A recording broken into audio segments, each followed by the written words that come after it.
Babacar Faye. Babacar Faye. Le 14 février. Xam nga luy mandat. maaleykum salaam. tur bi naka la.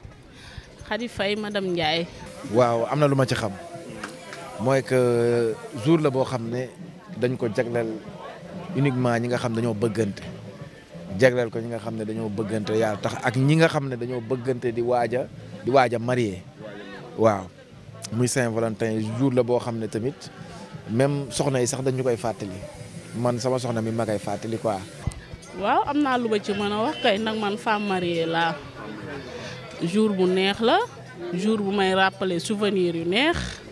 nag man maag sama borom kër toujours Saint-Valentin la ñuy dund dañoo bëggante mu bëgg ma bëgg ko mu respecté ma respecté ko moo tax pour ñun toujours daal 14 février la. toujours 14 février la waaye tey mu nekk bés bu spécial est-ce que am na loo pare pour moom. ah bien sûr deuxième dame du ay fo. bis bu daw yaram nga xam ne tey nag xale yi dana war a mën a felfelaale ku ànd ku bëgg sa copain nga ànd ak moom nga dem toj barki yonent bi te xam na nag ñi nga xam ne nag xale yi déggal seen waajur ñu teel a tëdd ñi nga xamante ne nag bàyyi ma yi leen ñu dem wëri seen i code waaw ku nekk na woon fa woon rek moo tax ma ne Saint-Valentin bis la bu nu jàggalee di mbëggeel ci xol ne leen yéey xoolal tey la Saint-Valentin xale yi ku ci bëgg sa jëkkër nga bëgg ko dem leen wëri ne leen bis bi ñëwoon waay delloo si na bis bi ñëwoon waay delloo si na yeey su waaye sa anniversaire Saint-Valentin ne leen xoolal nii laa ko bëggee nii nga koy defee. li ma pare bari na li ma pare bari na mais am na lu ñu mën a wax am lu ñu mënul wax mais naa ci résumé tuuti rek. waaw ok donc li ma ko pareel pour cadeau surprise laa koy def dama koy defal surprise parce que yaakaar naa surprise bi mooy dàq waaw mais bëgg naa tey donc ñu feddaliwaat suñu mbëggeel bëgg naa aussi ñu fàttali ko lu bare parce que jour la boo xam ne da ngay reveniraat ci li nga doon dund ak moom moment bi nga xamante ne da ngeen doon génn jour la boo xamante ne jour bi nga xam da ngay profité communiquer waale ak moom jour la boo xam ne da nga koy génnee ngeen dem toog bu ngeen amee doom ngeen ànd ak seen doom et cetera loolu yëpp ci xeetu mbëggeel la donc man li may conseillé ñi nga xamante ne ñoom ñoo nekk ci maanaam ci voie boobu la te accès guñu fi ma accès sax donc jour bi dafa am lu muy maanaam lu muy symboliser maanaam lu muy symboliser mooy que maanaam tey ku la tooñoon na nga ko baal même man ki ngay bëgganteel même bu ngeen merloo woon tey jour bi dafa war a mën a tax ngeen reveniraat comprendre nga toogaat waxtaan comprendre nga. waaw sama xamante maak moom neexul parce que fooguma woon ni mooy nekk sama borom kër parce que tout le temps li ma doon gis ci moom ak li nekk ci dënnam du benn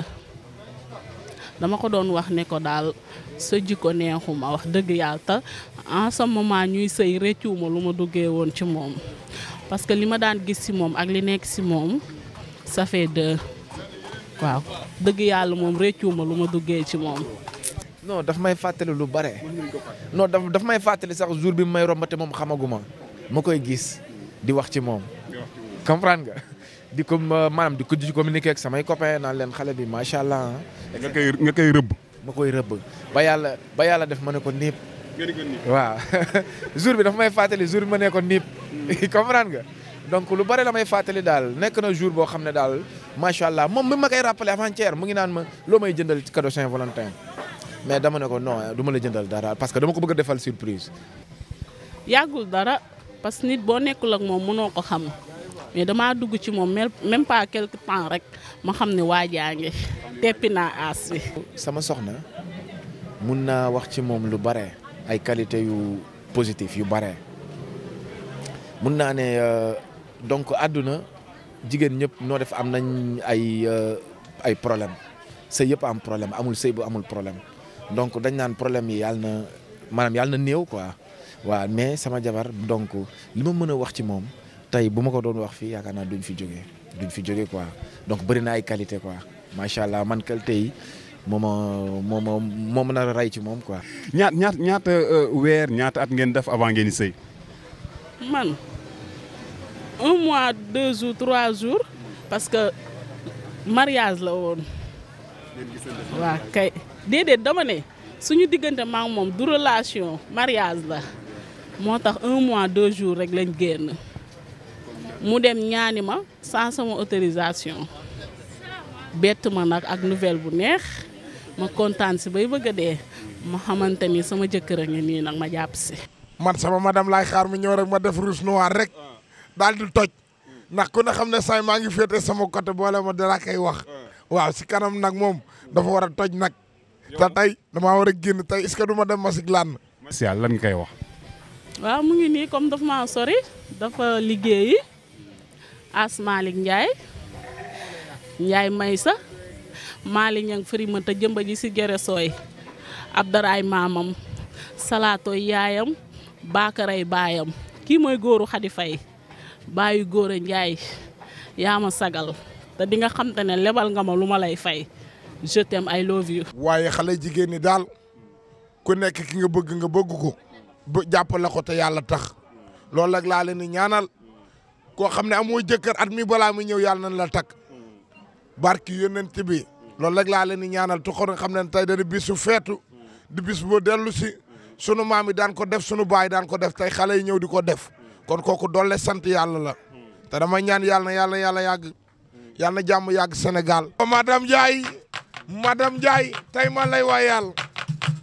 yaa bëgg lamp bongo dinaa ko wax yaa ma jàppale yaa ma taxawu am nga jom am nga fayda kenn ya bëggu la nee leen madame Ndiaye neexu leenam madame neexu leenam Michael Jackson